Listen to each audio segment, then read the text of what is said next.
ఈరోజు ఢిల్లీలోని ఎన్డీఏ ప్రభుత్వం క్యాబినెట్లో కులగణన చెయ్యాలి అన్న ఆలోచనను మేము ఆహ్వానిస్తున్నాం. మీ అందరికీ తెలిసిందే, తెలంగాణ సంవత్సరన్నర పాలనలో అధికారంలోకి వచ్చిన తర్వాత రాహుల్ గాంధీ గారు ఇచ్చిన వాగ్దానం మేరకు కులగణన చెయ్యాలని రాహుల్ గాంధీ గారు కన్యాకుమారి నుంచి కశ్మీర్ దాకా 4000 కిలోమీటర్ల పాదయాత్రలో ఆయన ఆ రోజున్న పరిస్థితులను గమనించి ఏ కులానికి ఎంత శాత జనాభా ఉందో ఆ కులానికి తగ్గట్టు, ఆ కులానిలో ఉన్నటువంటి శాతానికి తగ్గట్టు వాళ్ళకు అవకాశాలు కూడా అందించాలని చెప్పి ఆలోచనతో ఆయన ఏదైతే ఆలోచించారో,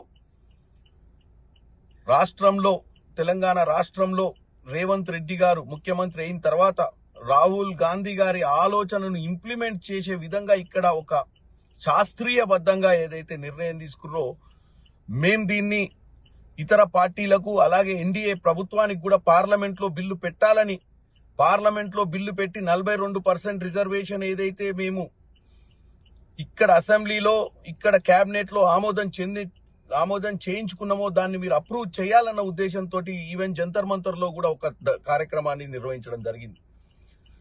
వీటన్నిటిని గమనించినటువంటి బీజేపీ ప్రభుత్వం ఈరోజు ఈ యొక్క కార్యక్రమాన్ని తీసుకొని ముందుకు పోవడాన్ని మేము ఆహ్వానిస్తున్నాం.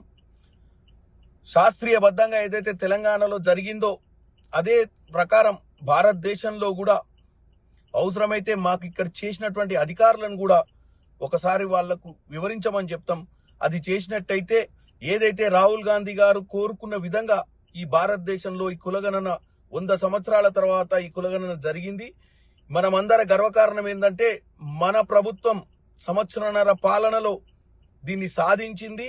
మనం సాధించిన దాన్ని ఎన్డీఏ ప్రభుత్వం కూడా సెంట్రల్లో ఈరోజు మంచి నిర్ణయంగా భావించి ముందుకు పోవడాన్ని మేమందరం కూడా హర్షం వ్యక్తం చేస్తూ ముఖ్యమంత్రి గారికి ఇక్కడ ఉన్నటువంటి కేబినెట్ మంత్రులు వీళ్ళు తీసుకున్న నిర్ణయాన్ని ఆమోదించి సెంట్రల్ గవర్నమెంట్ తీసుకోవడాన్ని మేమందరం కూడా ఆనందం తెలియజేస్తున్నాం ఈరోజు.